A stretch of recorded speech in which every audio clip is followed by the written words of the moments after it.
Merci aux éditions Ankama pour sponsoriser cette vidéo. Il m'a chargé de vous présenter leur nouvelle bande dessinée, The Kong Crew. Est-ce que vous aussi, en regardant King Kong, vous vous êtes dit pourquoi cette pauvre bête doit mourir? On peut pas le laisser en paix ou au moins laisser péter la gueule de ses avions? Eh bien, bonne nouvelle, c'est arrivé. The Kong Crew se passe dans une Uchronie où King Kong a survécu et même emménagé sa flore et ses potes dinosaures en plein cœur de Manhattan, maintenant coupé du reste du monde. Et nous suivrons le destin croisé des personnages variés comme Virgil, un pilote américain courageux du Kong Crew, chargé de surveiller l'île de Manhattan, son fidèle teckel Spit, le meilleur personnage de loin, un archéologue et son guide avide d'argent, ainsi que des Amazones qui ont appris à vivre non sans difficulté dans cette jungle sauvage. Non mais tu sais, une fois que tu t'es habitué à la viande de raptor, très inspiré de films d'aventure à l'ancienne comme Indiana Jones ou Rocketeer, la BD de Eric Erengel, auteur de Lune d'argent sur Providence, Crown et Ulysse 1781, propose une aventure à la fois familière et originale, avec un style de dessin stylisé, des personnages hauts en couleur, une satire amusante sur la propagande d'époque,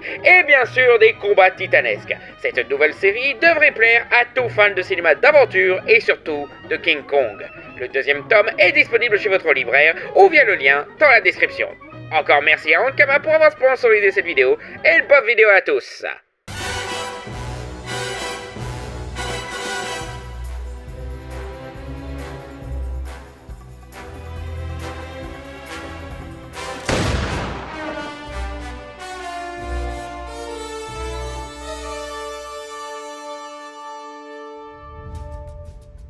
Bond. James Bond. Vodka martini au shaker, pas à la cuillère. 007. L'espion le plus iconique de la planète. Une institution dans le cinéma d'aventure et d'action. Que dire sur cette licence qui n'a pas été dit 1 milliard de fois?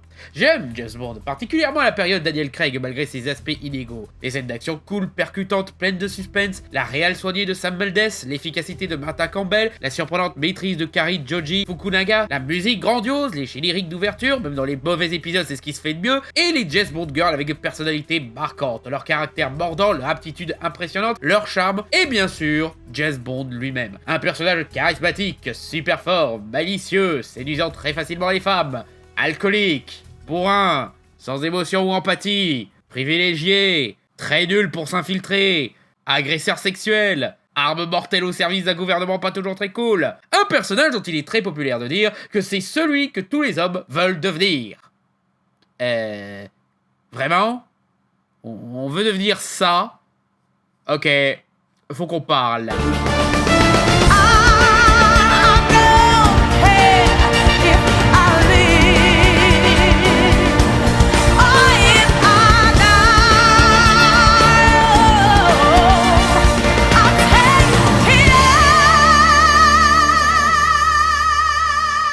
Les films de James Bond ont bientôt 60 ans, ce qui est énorme pour une telle franchise cinématographique. Là où d'autres sont partis pour être enterrés dès le second épisode, James a survécu jusqu'à sa 25e aventure, en gardant plus ou moins les mêmes codes et la même formule. Prenez d'autres licences tout aussi vieilles et populaires comme Batman. Malgré qu'il y ait moins de films, il y a clairement une différence entre les Batman de Christian Bale et le Batman de Michael Keaton, ou le Batman d'Adam West. Différents styles, différentes imageries, différentes identités. Mais James, lui, reste plus ou moins le même. C'est assez difficile de différencier la période Sean Connery à la période Roger Moore par exemple. C'est tellement interchangeable que certains n'ont pas capté qu'on a eu un changement d'acteur entre deux Sean Connery. Beaucoup de choses ont changé, bien sûr, mais la licence s'efforce à rester exactement comme avant. Toujours le même modèle et toujours le même James, même quand on change l'acteur principal. Des artistes ont essayé de se l'approprier, d'apporter des changements pour l'adapter à une nouvelle décennie, mais ils ont fait comme ils ont pu pour finalement être un peu toujours dans le même moule. Ce qui peut démontrer une certaine usure et problématique dans son refus de changer, surtout vis-à-vis des valeurs qu'il défend. Je veux dire, les années 60 sont pas connues pour être la période la plus stable politiquement et socialement. D'autres personnages aussi vieux ou plus vieux que James ont évolué avec le temps. Superman et Captain America ont remis en question les valeurs patriotiques qu'ils trimballent depuis leurs origines.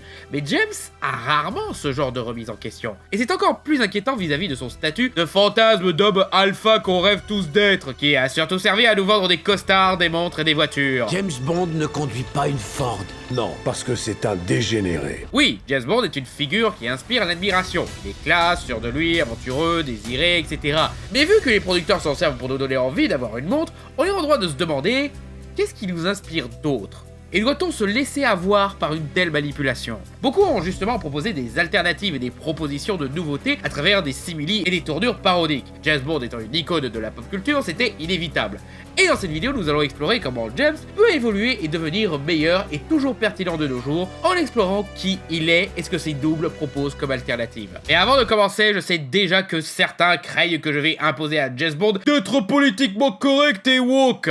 Les figures que je vais citer comprennent Kingsman, Archer et OSS 117. Donc à moins que pour vous ces licences-là soient woke et politiquement correctes, si ça veut encore dire quelque chose à ce stade, vous avez rien à craindre là-dessus. Et bien sûr, je ne parle pas du troisième OSS 117, hein. Je vais pas interdire à James d'être un badass séducteur ou quoi, il peut tuer et baiser tous les personnages fictifs qu'il veut. Je remets juste en question ce qu'on nous dit quand on nous le montre être un badass séducteur. Et aussi, James Bond est déjà politiquement correct en fait. Et encore une fois, on est loin d'être à sa première itération pour faire plaisir aux mœurs du temps présent. Depuis 1962, année de sortie de 007 contre Dr. No, James Bond n'a pas seulement changé de visage ou d'accent, il a aussi changé pour continuer à faire des films populaires vus par le plus grand nombre, avec plus ou moins de pertinence. C'est le complexe de la série, on est forcé de le mettre au goût de l'époque, mais on veut toujours conserver certains aspects spécifiques de l'icône ou pour répondre aux besoins d'une société refusant de progresser. Faut toujours qu'il soit bien habillé ou qu'il ait des belles voitures, car la licence est devenue une vitrine de produits de luxe. Et Heineken. Faut toujours qu'il aille dans des pays exotiques, même si là-dessus James Bond est plus proche des bronzés où il passe des vacances dans le luxe, parce que c'est le MI6 qui lui paye tout. Sérieux, entre Goldfinger où il passe une bonne partie du film à humilier son ennemi au golf et Opération Tonnerre où il a failli mourir à cause d'une machine de killer sabotée par son adversaire, mais Gérard Jugnot à la place ça me choquerait pas hein. Faut aussi que James soit fidèle à son pays car on fait de lui un symbole de fierté britannique qui a même escorté la reine en personne. Faut qu'il soit un homme blanc hétéro car seuls les hommes blancs méritent d'être validés par une icône influente du cinéma. Il faut surtout pas qu'il soit une femme noire ou pire qu'il soit gay. Mais sinon James ne porte plus son chapeau car c'est passé de mode. Il ne fume plus parce qu'on a découvert que c'était mauvais pour la santé. Par contre la picole a zéro souci. Il est devenu moins fantaisiste car c'est devenu ringard les trucs kitsch d'installation high-tech cachés dans un volcan. Et encore dans le dernier on fait plus ou moins revenir ce cliché. Et il est beaucoup moins suave car c'est pas crédible d'être un si bon parleur qui balance des blagues caramba après avoir tué un mec. On peut vraiment dire qu'il est parti la queue entre les jambes. Genre de fille qui adore s'envoyer en l'air. Cette danse l'a tué. Pitoyable copilote. Ses actions ont fait une chute. Tant de plumes et des semelles de plomb. Sauvé par le coup. Des fois c'est Franck Dubosc le mec, la vache. Même son physique et sa nationalité changent. James était britannique dans les livres, mais dans sa première adaptation à l'écran, il était américain. Et dans le premier film de la licence qu'on connaît, il était écossais. Puis australien, puis re-écossais, puis britannique, puis irlandais, puis britannique. Même son traitement des femmes a changé. Il ne tape plus les femmes qui le dérangent au téléphone. Il ne donne plus de fessées à ses conquêtes pour affirmer cette domination. Et il ne viole plus des femmes comme il le faisait dans Goldfinger ou Opération Tonnerre, où t'as une scène qui vire presque au porno. Tiens, vous ne voulez pas que j'explique à votre patron que j'ai failli mourir à cause de votre machine de massage? J'ai une idée! Suce-moi! Mais quel connard! La critique du politiquement correct est motivée par la peur que l'on perde ce qui rend James Bond cool. Mais déjà, vous trouvez ça cool que James fasse ça à des meufs? Et surtout, c'est complètement oublié ce qu'est vraiment le politiquement correct. J'ai déjà expliqué dans ma vidéo sur OSS 117 que le politiquement correct, contrairement aux idées reçues, n'est pas du côté du progrès, mais du côté des apolitiques, ce qui est considéré comme normal à notre époque. Le personnage de Pussy Galore dans Goldfinger, par exemple, dans le livre, elle était lesbienne. Et elle raconte qu'elle est, je cite, devenue lesbienne après qu'on son oncle l'ait violée à l'âge de 12 ans. Parce qu'on pensait que la sexualité marchait comme ça à l'époque. Tout ça n'est pas dans le film, parce que ce n'était pas politiquement correct. Seulement politiquement correct, dans les années 60, ce n'était pas corriger l'idée qu'on peut changer de sexualité avec une agression sexuelle dans un sens ou dans l'autre, ou faire atrocement souffrir un personnage féminin pour faire du pathos pas cher. Non, le politiquement correct à l'époque était qu'on n'évoque pas du tout l'existence des gays. Donc on ne dit pas du tout que Pussy Galore ou son gang sont lesbiennes, et on ne raconte pas cette histoire d'inceste pédophile. Par contre, James qui force la dame à coucher avec lui, c'est généralement vu comme normal dans les années 60, parce que les femmes doivent rester à leur place de femmes, ou autre connerie à base de les bouches disent non mais les yeux disent oui. James n'est même pas montré comme en tort dans cette scène, t'as la musique romantique, ils restent ensemble à la fin du film, et encore pire, on dit clairement que c'est se faire culbuter sans consentement par James qui l'a rendu gentille. J'ai réveillé ses instincts maternels refoulés. Alors, là par contre, même pour l'époque, c'était débile. Dans le film suivant, on se moque directement de cette idée en montrant que non, baiser avec l'ennemi ne la rend pas gentille. T'es pas un bon coup à ce point, mec, et on n'est pas dans Age of Empires. C'est d'ailleurs sur ça que repose le gag du mojo dans Austin Powers. Mais limite, c'est plus drôle dans le vrai James Bond, du coup. Le politiquement correct est aussi ce qui a motivé la création de Spectre. Cette organisation ayant des espions partout dans le monde qui est là surtout pour dire « Non, les méchants espions aux accents d'Europe de l'Est ne sont pas soviétiques! S'il vous plaît, ne chauffez pas la guerre froide !» Ouais, malgré leur réputation de film propagandiste glorifiant un espion occidental pendant la guerre froide, les James Bond se sont permis de se frotter au combat contre l'URSS qu'à de rares occasions, et généralement en restant neutre. Seul GoldenEye a osé faire des méchants soviétiques, film sorti après la chute du mur de Berlin et du régime soviétique, signant donc la fin de la guerre froide. Donc quand il n'avait plus personne à énerver en faisant les méchants soviètes. Dans les livres, l'organisation est beaucoup plus connotée soviétique. Il s'appelait Smerch. C'est un acronyme russe qui signifie mort aux espions. Mais les films ont édulcoré ça dès Dr. No en changeant le nom de l'organisation et en insistant bien que ce ne sont pas des soviétiques, avec cette scène où James demande si son adversaire fait partie de l'Est et qu'il répond que non. Il travaille pour Spectre. L'Est, l'Ouest ne représentent que deux points du compas aussi stupides l'un que l'autre. Je suis membre du Spectre. Même dans Bon Baiser de Russie, tu pourrais croire que ça parle des soviétiques, mais pas vraiment. T'as une agente du KGB qui trahit son pays, tombe amoureuse de James et rejoint l'Ouest, mais le film ne se concentre pas sur l'adversité entre les deux blocs, mais sur la criminalité en Russie et les méfaits de Spectre qui manipulent les deux camps pour provoquer la Troisième Guerre mondiale pour qu'ils s'entretuent et s'emparer des restes. Plan repris dans d'autres James Bond comme On ne vit que deux fois ou Tuer n'est pas joué, où les deux bords sont victimes d'une manipulation les poussant à s'affronter. Et pour les autres films, l'Est était un allié méfiant, mais avec qui on a une entente cordiale. On peut avoir des difficultés à se faire confiance, on peut s'entretuer à de rares occasions, mais on reste alliés contre le mal. Ils invitent même le chef du KGB au MI6 parfois. L'ordre de Lénine au camarade Bond. C'est la première fois qu'on le décerne à un citoyen non soviétique. Et moi qui pensais que le KGB aurait fait la fête si Silicon Valley avait été balayé. Que serait la recherche russe sans l'Amérique qui la renseigne? Ces films étaient tellement politiquement corrects que James défendait les deux côtés du mur. Le politiquement correct n'est pas un truc de gauchias, c'est centriste, du genre à vouloir faire un compromis entre les deux bords politiques pour maintenir un statu quo, même si ce statu quo est problématique. Et vu comment tout le monde s'énerve à la fausse rumeur mal comprise de faire James Bond une femme noire, clairement le progressisme n'est pas du politiquement correct même aujourd'hui. Mais ce n'est pas la seule chose qui motive le changement de James Bond, il faut aussi qu'il reste cool auprès du grand public. Qui est un peu chiant quand le personnage et son univers restent enfermés dans un aspect traditionnel qui devient vite désuet au fil des années. Vous êtes un homme d'un autre temps, c'est une phrase qu'on entend très souvent dans la licence. Moi, je vous trouve sexiste, misogyne et dinosaure. Une relique de la guerre froide. Ces critiques sont pertinentes. James Bond est une figure du passé qui n'est plus d'actualité. Ce fut le sujet de pas mal d'épisodes d'ailleurs, que ce soit le plus chiant que la mort elle-même jamais plus jamais, porté par l'ego de Sean Connery, qui voulait montrer qu'il pouvait toujours faire un James Bond à 53 ans, la comédie catastrophique Casino Royale, où James Bond est un vieil espion à la retraite qui fut remplacé par d'autres espions qui ont repris son nom pour conserver la légende, oui c'est de là que vient la théorie du nom de code, GoldenEye qui met James face au monde qui change, de façon superficielle pour refaire la même soupe, ou encore Skyfall et Spectre qui montre un James brisé qui n'est plus en mesure d'être 007, voyant son monde effondré et remplacé par un nouveau. Austin Powers est aussi un parfait exemple. C'est un homme qui vient littéralement d'un autre temps, Hibernatus style, et qui ne s'adapte pas à notre époque. Ou même OSS 117, où le gag récurrent est que la figure en James Bondienne ne comprend pas le monde dans lequel il vit. La culture musulmane, le besoin de changer le monde, le féminisme, mai 68, etc. Il s'habille et pense comme un vieux papy, c'est un con raciste et sexiste. Et il est tellement paternaliste, consensuel et décalé avec la réalité politique qu'il en vient à proposer de faire la paix entre les juifs et les nazis. Quand je pense qu'il y en a qui pensent ça au premier degré de nos jours. D'autres franchises cinématographiques arrivent même à influencer les films de James Bond eux-mêmes. Ah ouais, je ne suis pas cool? Attends, tu vas voir! Souvent, ça donne du très bon, comme La mort aux trousses, qui inspirera les scènes d'action plus ambitieuses, mais d'autres fois, c'est limite de la contre-attaque bête et méchante, comme Vivre et laisser mourir, qui se volait comme une réponse à la Blaxploitation. On y reviendra. T'as bien sûr Moonraker, qui était inspiré par la mode des films de science-fiction comme Star Wars, ce qui donna... exactement ce qu'on imagine quand on pense licence de papy qui veut faire du Star Wars. Le pire, c'est qu'il est pas si mal celui-là, c'est loin d'être le pire de Roger Moore, hein. Ou encore Triple X, la pire réponse métatextuelle à James Bond jamais faite. Oui, pire que 00. Possède-moi de coco!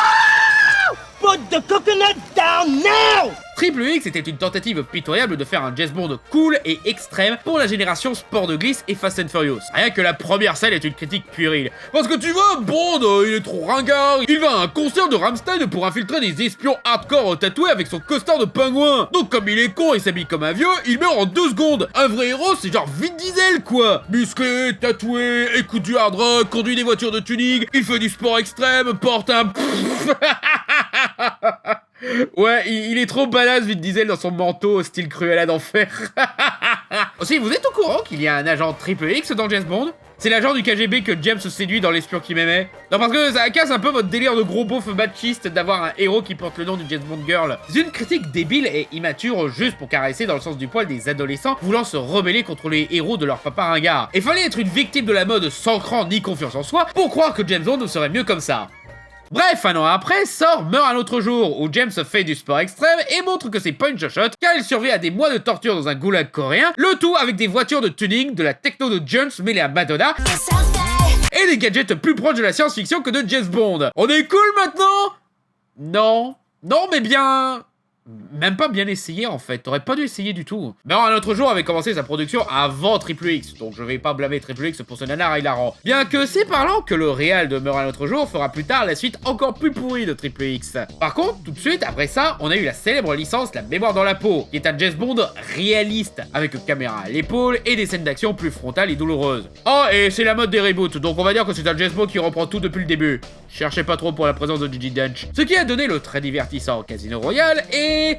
le nullissime Quantum of Solace qui lui était trop... Regardez, on fait comme dans Mémoire dans la peau. On fait même le coup de James qui se rebelle contre son organisation. Bon, on l'assume pas parce que voilà, c'est James Bond, il doit rester fidèle à la couronne. Mais regardez, on a un montage plus illisible que Jason Bond. On est cool maintenant. Même pour le film suivant, Skyfall, on pouvait clairement y voir une inspiration, non pas un film d'espionnage, mais un autre film qui s'est démarqué par le traitement d'une certaine figure de la pop culture, The Dark Knight, avec le méchant psychopathe et manipulateur qui se fait arrêter en milieu de film pour se faire interroger par nos héros et dont sa capture fait partie de son plan. Les attaques visant directement la ville que James défend, les intrigues politiques, les scènes d'action plus posées et esthétiques, et la remise en question de la figure mythologique du héros qui révèle ses limites. Même Spectre ressort la peur du Big Brothers et le changement du monde qui rend le héros obsolète, qui constituent des éléments importants de la trilogie de Nolan. Qui n'est pas un mal, car la trilogie de Nolan propose un modèle narratif idéal pour pas mal de licences d'action, comme entre autres Star Trek, Avengers ou Amazing Spider-Man. Donc ce n'est pas un mauvais apport du tout. Même Mourir peut attendre a bien fait de plus s'inspirer de l'action ambitieuse extrême et esthétique des derniers Missions Impossibles. James Bond change, en bien ou en mal.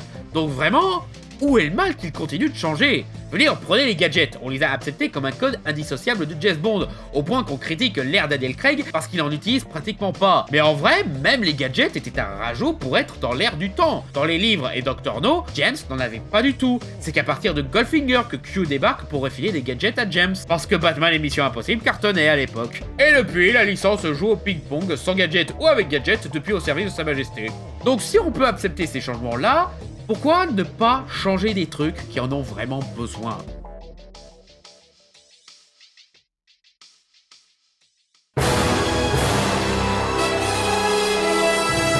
Allez, James Bond Girl, une tradition typique de la licence.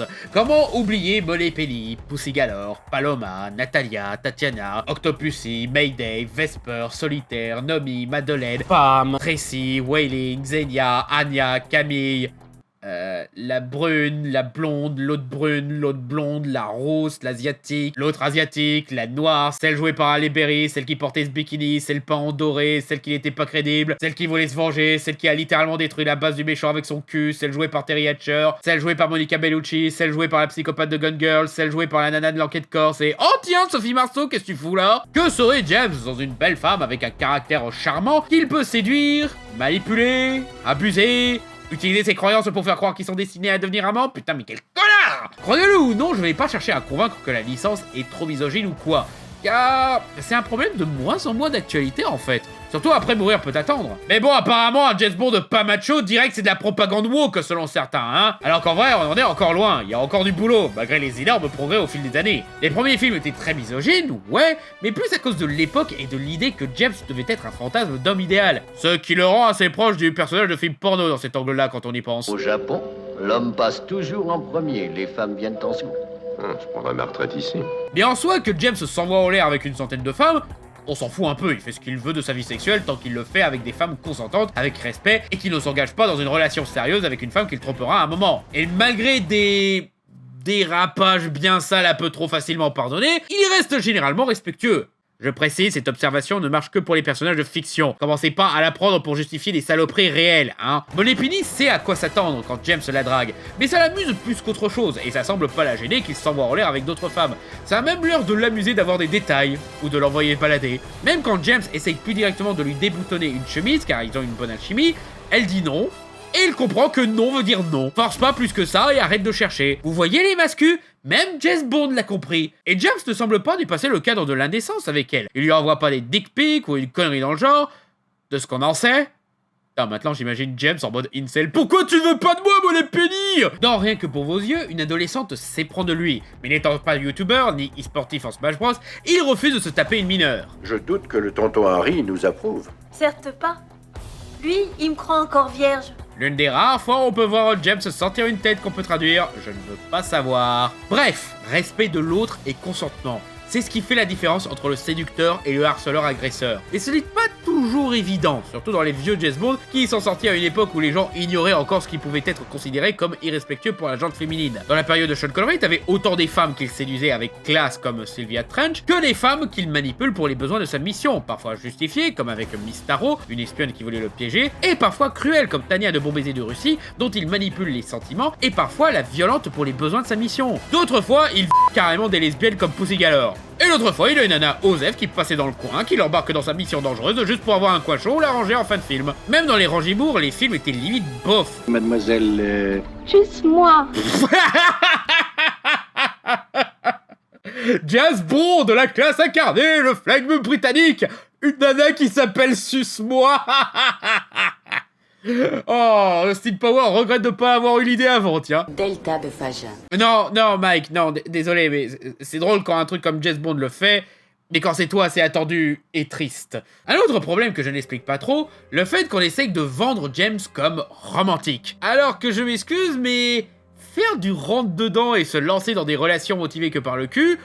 Bof niveau romantique. Mais encore une fois, ce problème est de moins en moins d'actualité. Il y a toujours des trucs problématiques, comme l'utilisation du cliché de la femme dans le frigo, ce personnage féminin qui est là que pour mourir et motiver le héros. Daniel Craig en a eu 3. Madeleine a eu peur à un moment. La licence a malgré tout réglé pas mal de problèmes dans l'utilisation des James Bond Girls. Déjà, ce sont plus des potiches là que pour attirer le public masculin hétéro. Elles ont développé des caractères badass depuis le temps. Waylin, Jinx ou encore Molly Penny sont montrées comme des agentes aussi compétentes que James et de vraies sœurs d'armes. Octopussy et Pussy Galore ont carrément leur petite armée de Valkyries. Même si ça finit au pieu à un moment, hein. De vrais personnages développés avec une histoire dramatique et une relation qui les change arrivent aussi, comme Natalia, Vesper ou Camille, et c'est sans parler de grosses badass comme Mayday. Ah, je kiffe Mayday. C'est genre la version féminine de requin, je veux plus de dur à cuire comme elle, moi. Et le Bond de la période Daniel Craig n'est plus vraiment valorisé pour son traitement des femmes. Il ne finit plus avec une blague nulle pendant qu'il s'envoie en l'air avec la jolie fille qu'il a accompagnée durant le climax. Il finit souvent seul, triste, mais tout de même déterminé à faire son travail. Daniel Craig l'a lui-même dit à propos du personnage de James Bond. Il est sexiste et misogyne, chose qu'il a voulu corriger au mieux en se concentrant sur la figure tragique de James, qui enchaîne les conquêtes mais ne trouve jamais l'amour. C'est un point que j'aime beaucoup dans son interprétation, sa froideur. Quand James manipule les sentiments d'une femme pour les besoins de sa mission, on le montre comme un salopard. Quand James charme la séduisante femme d'un poseur de bombes et qu'il la retrouve morte, James n'affiche aucune émotion, ne dit rien pour exprimer de la compassion, même pas un « je l'aimais bien dans l'amour aux trousses ». Elle est juste un dommage collatéral pour lui. Et en assumant que ça rend le personnage horrible, non seulement on lui donne plus de dimensions qui le rend intéressant à suivre, mais du coup le problème du sexisme et de la manipulation pose moins problème car le film le montre comme ayant une personnalité toxique sans aucun aspect cool. Ça sert même à créer un arc où il retrouve son humanité après avoir affronté le deuil, la vengeance, la mort d'un parent, l'amour et enfin la perspective d'une vie heureuse. Mais apparemment James Bond avec des émotions c'est woke, hein. Vous savez même pas ce que ça veut dire woke en fait. Le plus gros problème de la scène où James force Pussy Galore dans Goldfinger, c'est parce que James est montré comme un mâle alpha dans cette scène. Un homme fort qui arrive à conquérir et asservir la femme malgré sa résistance. Même pire, comme un moment romantique avec une jolie petite musique. Et vite t'as les chandelles et la cheminée quoi. Pour un putain d'années 60 de merde. Maintenant, on montre James respecter le refus d'une femme, même s'il continue à envoyer des accroches qui marchent que parce que c'est James Bond. J'apprécie énormément les rondeurs. Si c'était moi qui les balançais, je serais déjà tasé. C'est pas toujours évident, Skyfall par exemple a fait un petit scandale par rapport au personnage de Severin, dont on raconte ses origines en tant que victime d'un trafic sexuel. Trafic sexuel. Mais ça fait un moment que j'ai pas couché, ça passera. Le réalisateur Sam Mendes a expliqué qu'il avait galéré pour ne pas montrer James comme un violeur dans cette scène. Ouais, ben... c'est un peu raté, Sam. Je t'aime bien et t'as fait un super boulot sur les 2 films que t'as fait sur 007. Mais voilà quoi. Moi je mets ça sur le fait que James est un connard, surtout dans le contexte de la scène où la pauvre femme se fait tuer, et que James réagit à peine en disant « Mais mec, le scotch qu'elle avait sur la tête, il était divin, c'est du gâchis d'un bon alcool !» Insérez ici voix d'Archer. Tu as tué une prostituée. Une call girl. Non, Cyril, quand elles sont mortes, elles redeviennent des prostituées. La négligence des femmes a d'ailleurs fait le sujet de la bande dessinée Jimmy Bastard, un pastiche de James Bond où l'archétype bondien, poussé par une beaufrie archérienne, affronte une organisation composée de ces bâtards. Ouais, tous les gosses qu'il a engendrés et abandonnés car ils jetaient leur mère comme de vieilles chaussettes. Et comme c'est par le mec qui a fait The Boys, le chef de l'organisation est un petit con poussé par la masculinité toxique, et un de ses plans pour vaincre son père consiste à lui faire baiser ses filles à son insu. Oui. Vraiment. Amenant à cette double page incroyable, on t'a pas fait baiser ta fille, Jimmy. On t'a fait baiser toutes tes filles.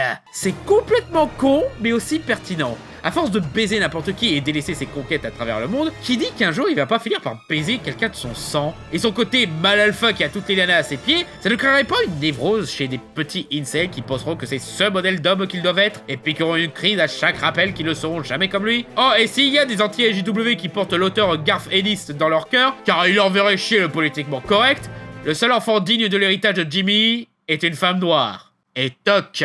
Et malgré qu'on montre le traitement des femmes par James Bond comme ignoble, t'as quand même des fans en manque d'excuses d'être des salopards qui vont se sentir glorifiés par cet aspect du protagoniste. Mais je blâme plus la masculinité toxique qui met sur un piédestal les personnages cruels en croyant que ça rend badass, alors que les films eux-mêmes voulaient justement les montrer comme froids et odieux. L'effet Tyler Durden si vous voulez. Mais il y a un autre aspect du cliché des James Bond Girls qui me gêne beaucoup, et pas seulement dans la série, mais dans l'industrie du cinéma en général, et qu'on commence enfin à tuer une bonne fois pour toutes la femme remplaçable. Chaque film de James Bond enchaîne les femmes au point qu'elles en deviennent interchangeables. Pas seulement entre les films, mais aussi pendant les films. Et autant dans James Bond, je comprends, le personnage voyage beaucoup, il infiltre des milieux et des groupes de personnages qu'il n'a jamais croisés, donc forcément il est rare qu'il collabore avec la même James Bond Girl. Mais le problème, c'est que ça s'est généralisé aux autres licences, souvent de façon insultante. Parce que tu comprends, les femmes, elles sont toutes les mêmes, hein, on s'en fout. Du moment que c'est une paire de nichons présentables, les gens l'accepteront, hein. Sauf que non, ce sont des personnages qu'on aime bien à la base. Pourquoi remplacer Mila Kunis dans Ted? Elle était sympa, et elle avait une relation sérieuse avec Mark Wahlberg. Et qu'est-ce qu'on t'en fout de la blondasse qui gueule tout le temps dans le temple maudit? On peut faire revenir Marion, c'est la seule bien en Indiana Jones Girl.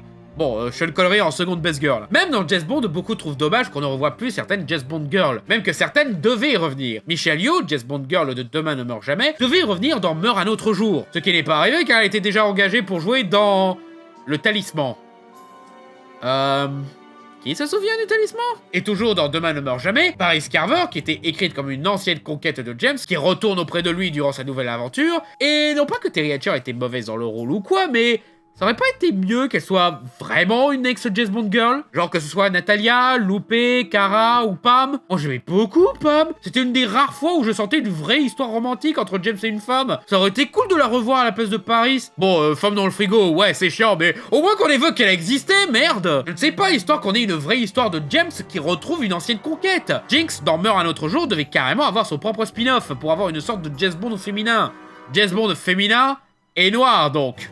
Projet abandonné après les mauvais retours sur Meurt un autre jour et le personnage de Jinx que les fans semblent détester. Je sais pas trop pourquoi, apparemment pour les blagues nulles à base de cul qu'elle faisait très régulièrement. Mais bon, James aussi en fait, hein. Ça gêne pas par contre. Bond, qu'est-ce que vous faites? Je marque pour la Grande-Bretagne. Nobody does me better.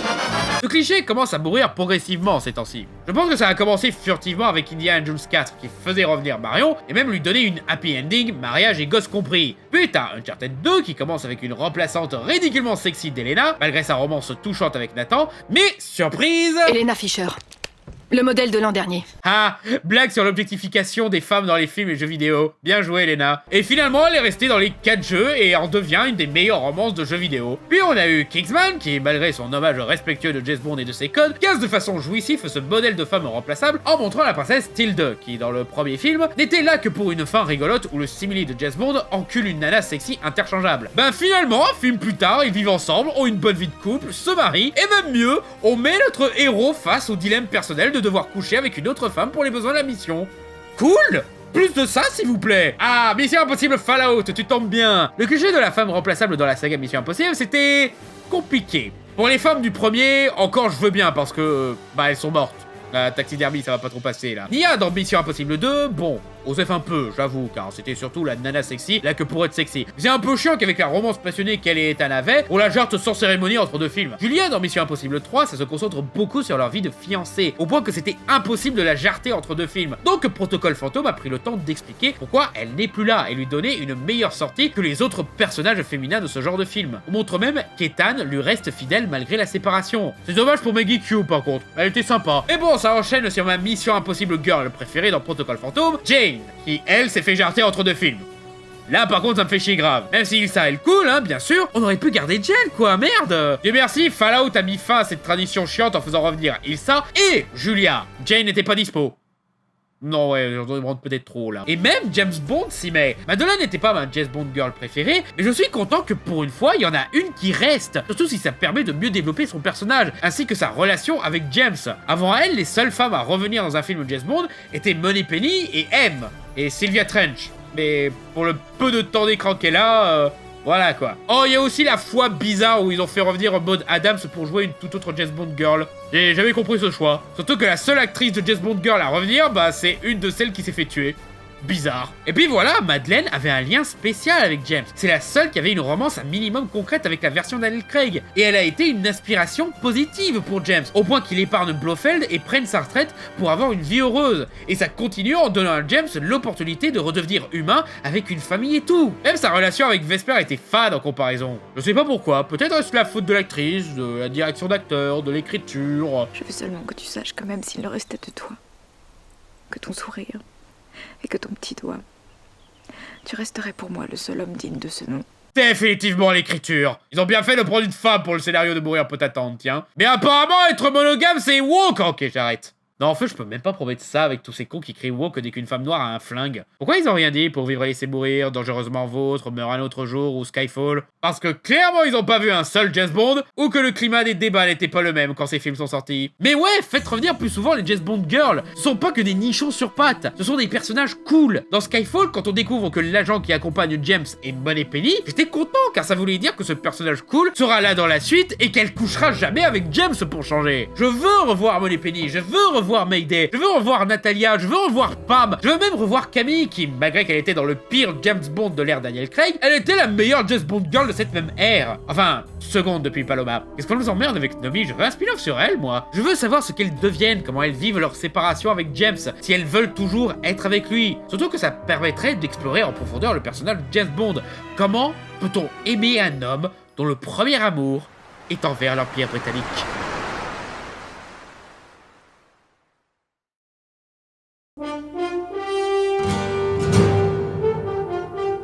007, le matricule d'agent du MI6 de notre héros. Il n'est pas le 001, il n'est pas non plus le 009, il est dans un milieu d'agent 00. Il est une arme interchangeable et sacrifiable au service du gouvernement britannique. Certes, James Bond est le plus fort, il gagne presque tout le temps, il a survécu beaucoup plus longtemps que les autres agents 00, mais il n'est qu'un agent 00 sur 9. Il est tellement interchangeable que c'est devenu une tradition de lui faire souvent changer d'acteur. Et même dans les livres et films, le titre de 007 finit par revenir à quelqu'un d'autre. Ce n'est jamais qu'un numéro. James se définit par sa servitude aveugle à son gouvernement, ce qui fait qu'on peut pas vraiment dire que c'est un héros, car le héros dans le sens traditionnel se définit par le choix. Que ce soit Batman, Luke Skywalker ou Frodon Sake, le héros est un héros car il choisit de faire le bien. Même s'il est initialement poussé par le destin, une promesse ou une responsabilité, il y a toujours un moment où il peut rentrer chez lui et abandonner la mission qui ne le concerne pas. Mais il choisit d'aider. James, lui, ne choisit pas. Il fait ce qu'on lui ordonne. Et même quand il désobéit à un ordre direct, c'est pour mieux accomplir sa mission que lui a confié le MI6 à la base. James fait juste son travail. Pourtant, la servitude au pouvoir en place est dangereuse, surtout le gouvernement britannique au passé colonialiste qu'il a confronté à tous les pays du monde. Ce qui, peut donner des trucs genre vivre ou laisser mourir. Vous savez, le truc qui devait répondre à la Blaxploitation, au point que ça devient le film le plus raciste de toute la saga James Bond. Non, sérieusement, dans celui-là, tous les noirs sont soit des méchants, soit des sorciers, soit des idiots. Et ça donne un gros côté colonialiste au truc. Et puis quand même, quoi, pour un mâle alpha, c'est quand même le chien-chien, hein. On fantasme la servitude à un pays pas forcément du bon côté. terminé là. Et on parle de la Grande-Bretagne, hein. On se plaint des Américains qui foutent la merde dans le monde, à juste titre, mais les Britanniques, oula, l'un s'en souvient encore, hein. C'est le gang principal dans les OSS 117 de Michel Hazanavicius, l'adaptation satirique du James Bond français qui est Hubert Bonisseur de la Batte, où on montre à quel point l'espion James Bondien est l'instrument d'un monde sectaire et révolu, mais qu'il est trop fier et patriotique pour s'en rendre compte. Même s'il combat des nazis ou des extrémistes religieux, il se bat quand même pour un gouvernement qui a une très mauvaise influence sur le monde l'entourant. Et comment vous appelez un pays qui a comme président un militaire avec les pleins pouvoirs, une police secrète, une seule chaîne de télévision et dont toute l'information est contrôlée par l'État? J'appelle ça la France, mademoiselle. Et pas n'importe laquelle. La France du général de Gaulle. Et encore, là, c'est juste pour la France, hein, mais la Grande-Bretagne, l'Iran emporte encore quelques marques. Tu nous donnes le pétrole, nous nous occuperons du reste.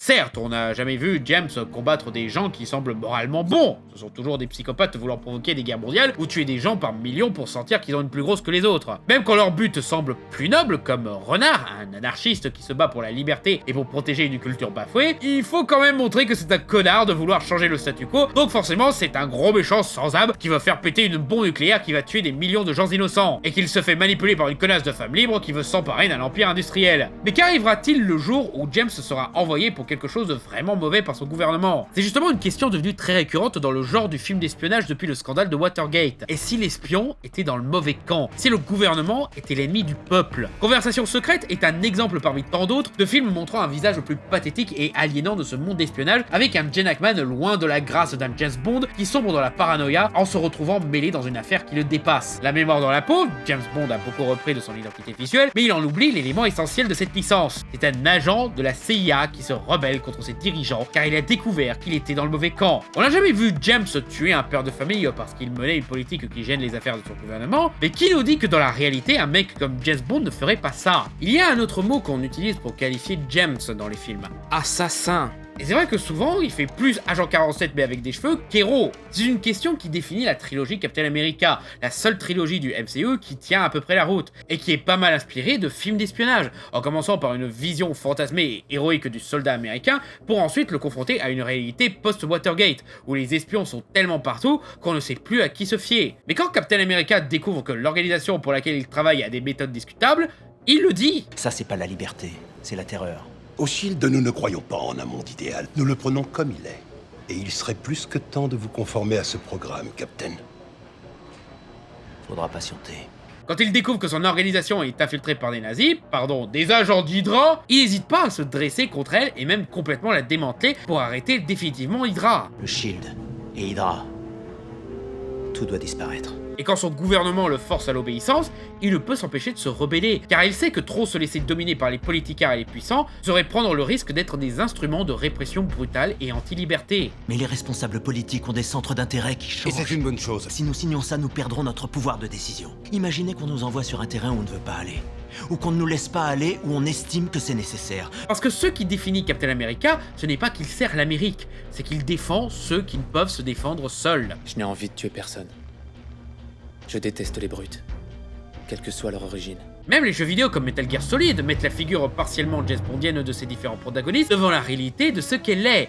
Une arme créée dans le seul but d'obéir aux puissants. Que ce soit Big Boss, l'agent secret modèle devenu terroriste pour libérer le monde, ou ses clones, Solidus qui devint président des États-Unis pour découvrir les limites de la démocratie face à un système occulte. Liquid, frustré de n'être qu'un outil interchangeable dominé par la vengeance sauvage, et Solid, le héros de la licence qui suivra son propre chemin en quittant l'organisation qu'il a vu naître pour combattre toute menace contre le monde, même venant de son propre pays, pour reprendre en main son existence. Mais James est-il prêt à faire cela? Les épisodes où il a dû se rebeller contre les MI6 sont rares, existants, et rarement aussi radicaux qu'un Metal Gear Solid ou un Mémoire dans la peau. Généralement, c'est pour prouver qu'il peut toujours servir la couronne, pour finir une mission qu'on lui a confiée. Et finalement, il sert le MI6, c'est juste qu'ils l'ont pas encore compris. C'est comme quand ta copine fait semblant de pas savoir que c'est ton anniversaire pour te garder une grosse surprise. Dans Quantum of Solace, on découvre que la méchante organisation que James affronte a des gens au gouvernement qui ont des accords avec des dictateurs pour obtenir leurs ressources précieuses. C'est probablement le maximum qu'on aura de la part de 007 niveau engagement militant contre les agissements sales du monde occidental. Et c'est pour le plus pourri de l'ère Daniel Craig, c'est con, et de toute façon ça se règle en tuant un dictateur Osef et en jetant le méchant qui a mis ça en place dans le désert. Et après t'as les gouvernements britanniques et américains qui sont genre bon ok t'as gagné James, tu veux bien retourner au MI6 parce qu'on veut pas changer le statu quo en fait. Dans Spectre on a pour une fois un méchant britannique en la personne de C.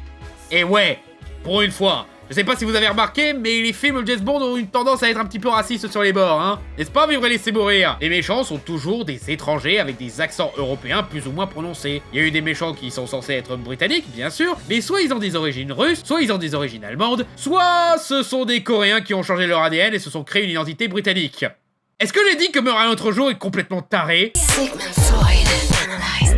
Mais même là, c'est un individu, c'est un vilain petit canard. C'est pas le premier ministre qui a décidé de mettre en place un Big Brother fasciste, non, c'est juste un mec qui roule tout le monde et qui collabore avec un méchant allemand autrichien. L'ennemi vient toujours de l'extérieur, même quand il est à l'intérieur. Au bout d'un moment, James n'est-il pas l'ennemi du monde? On peut même se demander, est-ce que c'est un être humain? Car même quand une mission devient personnelle, ça reste dans le cadre du devoir. Pour l'Angleterre, James? Non. Pour moi.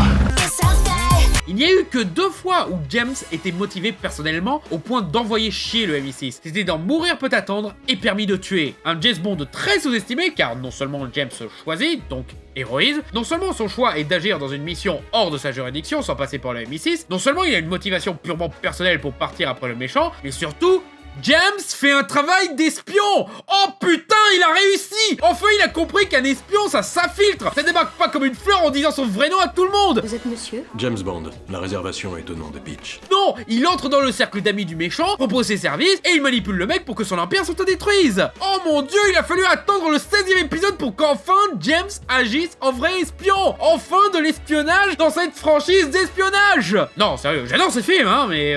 Je suis le seul à trouver que James a toujours été un espion de merde. Pas parce qu'il se pointe en costume de pingouin dans un concert de Rammstein, hein. Mais même sans ça, le mec détruit plus qu'il n'infiltre. C'est plus une arme de destruction massive qu'un espion, le mec. La construction n'est pas tout à fait ma spécialité. C'est plutôt l'opposé, en fait. Et même quand il fait un minimum d'incognito, les concernés savent que c'est un agent du MI6. T'avais un job, James!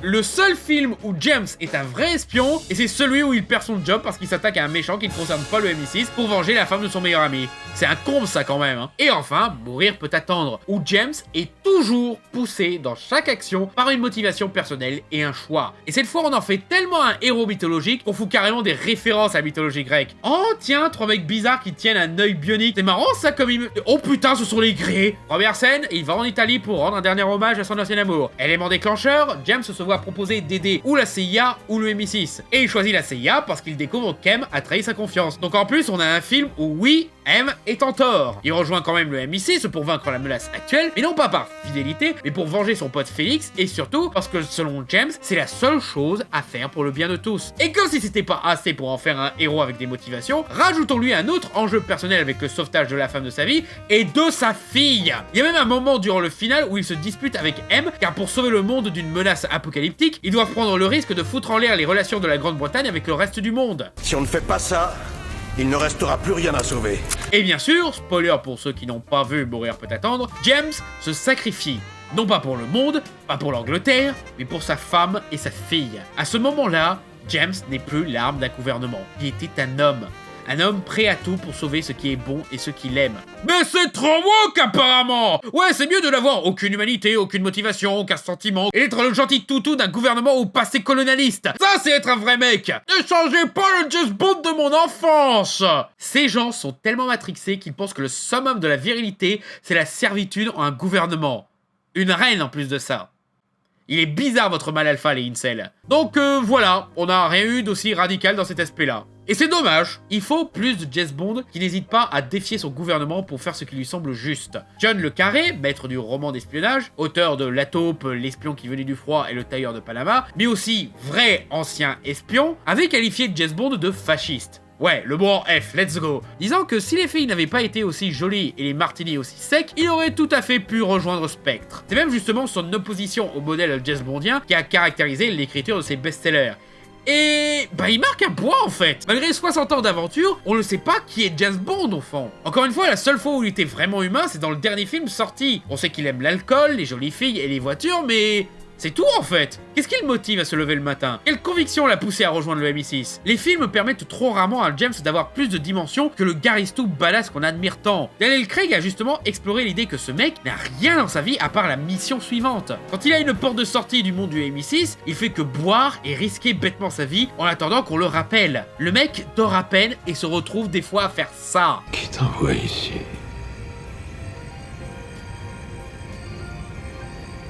tu travailles. Scène très drôle en soi, mais...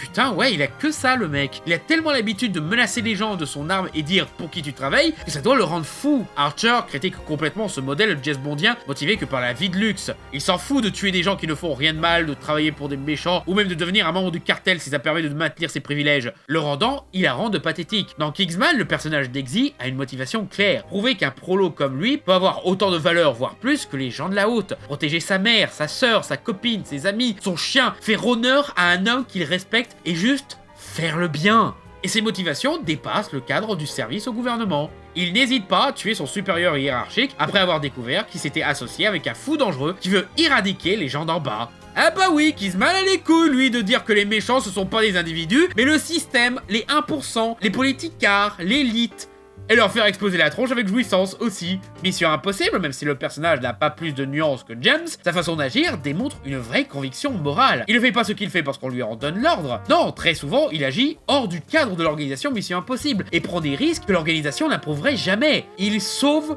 tout le monde parce qu'il est le seul à pouvoir le faire et il est prêt à tout pour ça. Prendre des paris risqués plutôt que de faire des compromis avec les terroristes. Mission Impossible qui est, précisons-le, une agence de renseignement fantasmée, souvent confrontée à une forme plus réelle d'espionnage, à savoir la CIA, faite que de trahison, manipulation et intérêts politiques. Et une autre alternative intéressante, bien que surprenante, les Incognitos.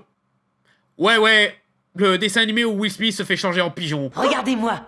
Que je te regarde? Je peux pas ne pas te regarder. Je vois mes fesses et ton visage en même temps. Restez avec moi jusqu'au bout s'il vous plaît, ça vaut le coup. Car au-delà de cette promesse débile, le film est évidemment inspiré par James Bond. Et le modèle James Bondien est confronté à une question intéressante. Pourquoi tout régler par la violence quand on peut agir plus intelligemment pour sauver le monde? Comme je le disais, James Bond est plus une arme de destruction massive en costard qu'un espion. Et les Incognitos forcent justement ce modèle à voir pour une alternative plus constructive. Utiliser ces fameux gadgets pour arrêter les méchants sans les tuer. Parce que dessin animé pour bébés, évidemment, mais aussi parce que le déchaînement de violence finit souvent par faire des victimes innocentes. Le méchant de ce film-là est justement motivé par la vengeance parce qu'il a tout perdu à cause d'une aventure cool du James Bond de cette histoire. Bon, c'est traité comme on peut s'y attendre de la part du studio qui a fait l'âge de glace et du réalisateur du Noël des Schtroumpfs. La justification reste quand même « Ouais, mais tu l'as cherché parce que t'es méchant !» et n'ose jamais dire que le pigeon Will Smith a probablement tué des gens innocents par dommages collatéraux. Et même si l'exécution n'est pas top, la question reste intéressante. Et au-delà de ça, le film est sympathique au mieux. N'y attendez pas trop de sa part.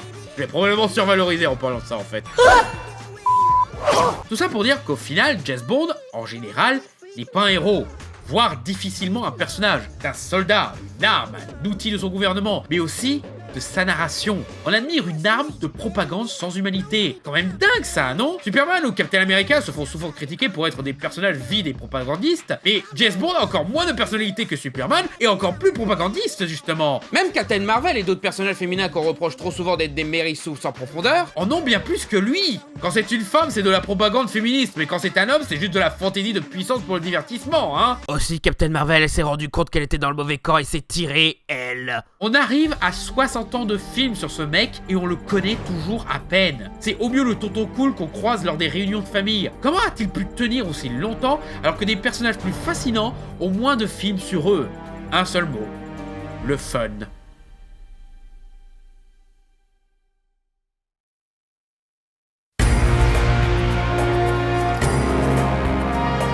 La licence de James Bond a une place de classique du 7e art, une aura de grand cinéma. Il a fait avancer des codes narratifs, des archétypes et des clichés de la pop culture, il a repoussé les limites en termes de cascade et de mise en scène, filmant des scènes d'anthologie dans des lieux improbables. Même aujourd'hui, la licence fait de son mieux pour repousser ses limites. Spectre, par exemple, a la plus grosse explosion jamais filmée de l'histoire du cinéma, de quoi rendre Michael Bay jaloux. Mais quand tu regardes les films en eux-mêmes, pratiquement aucun ne sont des hyper chefs-d'œuvre et la plupart sont difficilement qualifiables d'excellents dans leur domaine. Encore une fois, John le Carré est très critique sur la franchise. Un bon baiser de Russie, à la limite, oui. Et j'en ai vu dire de véritables louanges envers au service de sa majesté, bien que je n'ai pas accroché personnellement. Et à la grande limite, GoldenEye et l'espion qui m'aimait pourraient être dans le top des meilleurs James Bond. Mais dernièrement, les films de Sam Mendes sont les seuls à traiter James Bond comme quelque chose de plus que du simple divertissement généreux, apportant un travail visuel et des tentatives thématiques plus ou moins réussies. Même si j'ai beaucoup aimé Mourir peut attendre, je ne dirais pas que c'est le plus grand film de l'année, ni même de la licence. Un des meilleurs de Craig, certes, mais ce n'est pas comme si c'était compliqué. C'est même en partie à cause de cette réputation qu'on a eu Quantum of Solace. C'est probable que les producteurs étaient genre « Attends, James Bond serait du cinéma noble? Alors faut faire venir un réel un peu oscarisable pris au pif et espérer qu'il sait réaliser des films d'action à gros budget ?» Oups. Je t'avais dit de prendre le réal du film sur l'autre pédophile. Et le reste de la franchise, honnêtement, on n'est pas loin de la licence Fast and Furious, hein. Racoleur, stupide, faisant du fun décomplexé à la limite du lavage de cerveau, valeur superficielle, comptant plus sur le sexy, les voitures et les cascades, même aller dans l'espace, et encore Fast and Furious n'a pas osé les fusils laser. C'est quand même marrant de se dire que Rob Cohen pensait donner une claque à James Bond avec son Triple X, alors que finalement il fait juste la même chose. Je veux dire, merde, t'as une fois où ils ont carrément mis un bruitage de cartoon dans un de ses films.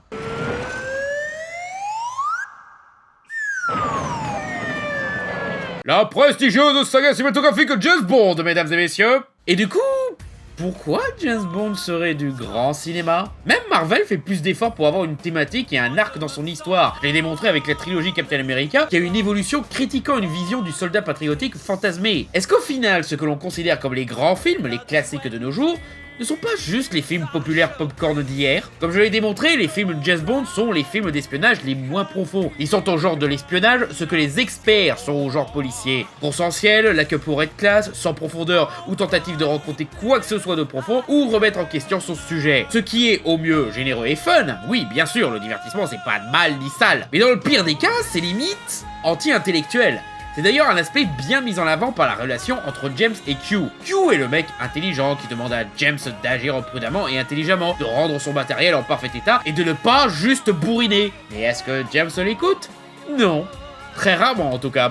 Il casse pratiquement tous les gadgets qu'il lui confie, agit comme un enfant et finit par faire le bourrin habituel, et on nous met du côté de James, parce que James est cool quand il est bourrin, là où Q n'est qu'un nerd de bourrin à se faire tirer son slip et enfermer dans un casier. Oui, même les films de Daniel Craig, même mourir peut attendre, sont coupables de ça. Même si Q est plus actif, répondant et sauve la situation plus d'une fois, on le montre serviable que quand il fait ce que James lui dit. Ouais, c'est cool que tu sois intelligent, mais c'est moi le héros, fais comme je dis. Ne le jugez pas aussi durement que ça. Les hommes de terrain sont parfois forcés d'utiliser tous les moyens dont ils disposent pour atteindre leurs objectifs. Mon cul. Bam! Best James Bond Girl. En fait, cette volonté de privilégier le fun au reste a posé problème plus d'une fois dans la licence. Dans Au service secret de Sa Majesté, James Bond se marie, mais sa femme se fait tuer par Blofeld devant ses yeux. L'acteur George Lazenby pleurait durant la première version de cette scène. Mais le réal a voulu retourner la scène sans les larmes parce que James Bond ne pleure pas. James Bond ne pleure pas. Va te faire foutre, le réalisateur des Oies Sauvages 2. C'est quoi cette merde? Donc que James Bond devrait pas pleurer. Au contraire, il a de très bonnes raisons de pleurer. La femme qu'il aime est morte. Et gna gna gna, symbole de virilité machin truc. Non, là il a le droit, merde. Aussi, c'est le seul film de la licence à vraiment finir sur une note dramatique. Au point que la licence ne le fit plus jamais. Enfin, si, Casino Royale, Skyfall et Mourir peut attendre ne finissent pas sur des fins heureuses et glorieuses, hein. Mais elles sont quand même plus adoucies que le plan final sur la Pack de balle, quoi. Et c'est ça que je trouve dingue avec cette licence. Comment elle peut être aussi glorifiée alors qu'elle s'auto-censure pour la moindre émotion qui n'est pas du divertissement, de l'humour ou de l'excitation sexuelle. Il y a bien le suspense, et oui, niveau suspense, la licence est bourrée de moments parfaitement maîtrisés là-dessus. Mais à force, c'est pas gâché par la perfection et la profondeur du personnage. C'est pas pour rien que beaucoup d'héros voulaient casser l'image parfaite du héros infaillible comme James Bond. Rien qu'Indiana Jones, un héritier de la figure James Bondienne, on le met régulièrement dans des situations où il se rate, où il a peur, voire des moments ridicules. Humaniser ses héros pour éviter d'en faire des surhommes. C'est comme si les grands films d'action et d'aventure se donnaient pour mission de ne pas être comme James Bond. Même les interprètes de James Bond ont tenté de casser cette image-là, que ce soit en jouant des méchants charismatiques, en jouant des personnages plus faibles et humains. Ah putain, ça fait mal. Putain. En portant ce truc horrible dans un film de SF RS et chelou. Et le mal. Ou en faisant des films comme The Matador où Pierce Brosnan joue un tueur à gages vulgaire et sans classe qui part en dépression. Et apprend à sentir ses émotions en pleurant. Et ben voilà, c'est bien mieux comme ça. Même la cohérence entre les films, c'est trop d'efforts pour eux. Prenez son plus grand ennemi, Blofeld, figure de l'ombre dominant une large organisation dont on ne verra le visage que dans le 5e film, on le vit que 2 fois. Et ce, brillamment joué par Donald Pleasance. Dans Au service de Sa Majesté, qui est censé être la suite, James et Blofeld se rencontrent pour la première fois. Oui, vraiment. Première fois. Parce que le bouquin se passait avant On ne vit que deux fois. Mais les producteurs s'en foutent. Et en plus, on lui donne un plan relativement minable en comparaison de celui du film précédent. Et on le fait jouer par Kojak, qui n'est clairement pas au niveau de Pleasance. Et c'est encore pire dans Les Diamants sont éternels, le pire de Sean Connery, mis à part Jamais plus jamais, qui, encore une fois, est censé faire suite. On retrouve James déterminé à attraper Blofeld, mais sans évoquer que c'est parce que ce dernier a tué sa femme. Et non seulement il est joué par un acteur encore moins bon, mais en plus, il se fait tuer comme une merde. Pas une, ni deux, mais 3 fois. Et après ça, les producteurs de la Aeon Production ont perdu les droits de Spectre et Blofeld. Non vraiment. Ils ont toujours les droits de James Bond, mais ils ont perdu les droits de ses ennemis. C'est à cause de Kevin McClory qui avait fait un procès à Ian Fleming par rapport à Opération Tonnerre, qui était une retranscription non autorisée d'un scénario créé en collaboration avec McClory pour un projet de série de films. Et McClory a gagné ce procès, empoché 52 000 livres et les droits sur le personnage de Blofeld et de l'organisation Spectre. Parce que le copyright, trop souvent, c'est de la merde n'arrangeant que des rats qui n'ont rien créé, dépossédant les artistes de leur création. Et histoire de détester encore plus le mec, McClory est allé faire un remake d'Opération Tonnerre avec Jamais plus jamais. Le James Bond non officiel avec Sean Connery, et c'était de la grosse merde. Même moi qui n'apprécie pas trop Opération Tonnerre, le film où James a failli mourir à cause d'une machine à massage, ce film-là est pire et gâche l'opportunité d'avoir le réal de l'Empire contre-attaque, Sean Connery reprenant le rôle, et putain de Max von Sydow dans le rôle de Blofeld. Ce putain d'exorciste dans le rôle d'un grand méchant de James Bond, vous avez interdiction de le gâcher, bande de sac à merde. Flash Gordon a mieux utilisé Max von Sydow que vous. Oh, et du côté des James Bond officiels, eh bien on fait sans Blofeld et Spectre pendant un moment, puis vient une scène hilarante de ridicule dans Rien que pour vos yeux, où James bute à nouveau Blofeld en le jetant dans une cheminée d'usine. Calme, ne vous faites pas de cheveux.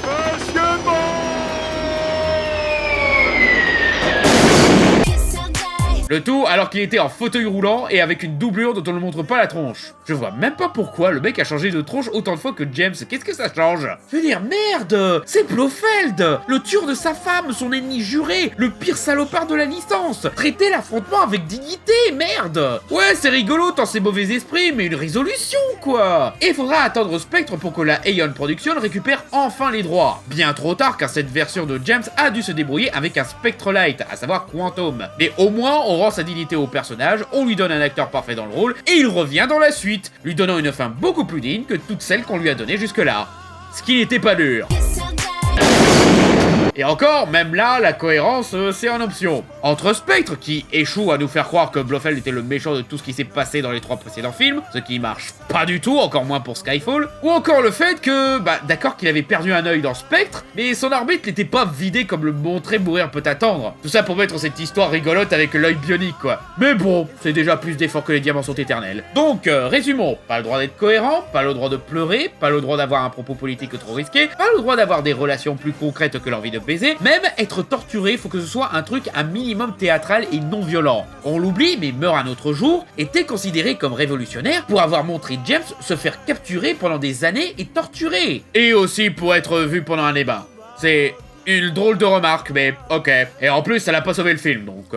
Et quand il se fait réellement torturer dans Casino Royale, ça a plus suscité la moquerie qu'autre chose parce que LOL les couilles. Maintenant le monde entier saura que c'est en me grattant les couilles que vous êtes mort. C'est d'ailleurs un truc qui a beaucoup gêné les fans de James Bond que l'ère Daniel Craig soit si imparfait, qu'il se blesse, qu'il se loupe, qu'il ne soit pas aussi gracieux et qu'il se fait taper les couilles violemment. Parce que James Bond est l'homme qu'on veut soi-disant être et personne veut être comme ce James Bond. Ben ouais les gars. C'est ça être un espion, c'est pas cool, c'est douloureux, c'est dangereux et c'est pas glorieux. C'est un travail sale. Vous voulez pas être des espions, vous voulez être des garistous de films d'action fun et kitsch. Et c'est pour ça que j'aime tant la version d'Daniel Craig, car il prenait progressivement plus de risques avec le personnage pour lui apporter ce dont il avait besoin. Un rappel à la réalité, une prise de conscience de ce qu'il représente, un développement psychologique, une motivation, devenant lentement mais sûrement un vrai héros. Oui, c'est très bien de faire des films fun. J'ai même toujours trouvé ça con de séparer le cinéma de divertissement et le cinéma dit plus noble et cérébral. Je peux même vous citer un grand nombre de films qui sont très divertissants, mais qui trouvent quand même le temps de nous raconter une très bonne histoire, montrer des personnages profonds, des thématiques universelles et des émotions variées. Quelque part, même Marvel, aussi mercantile soit-il, a compris qu'il était tout aussi important de faire pleurer le spectateur que de le divertir. Ce que je critique, c'est que pendant longtemps,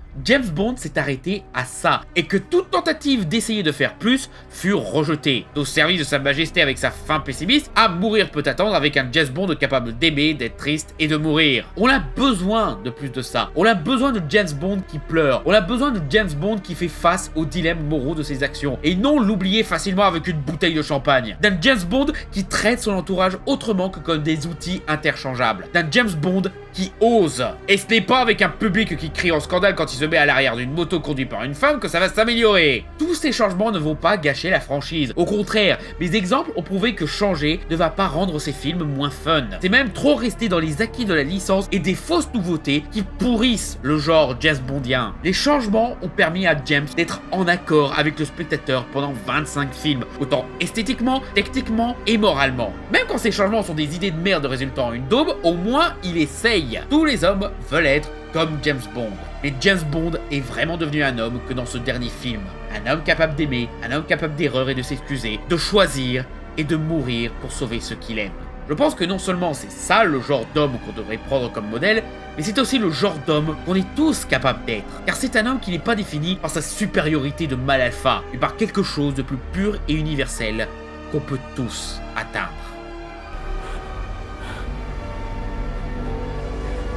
Vous avez toute la vie devant vous.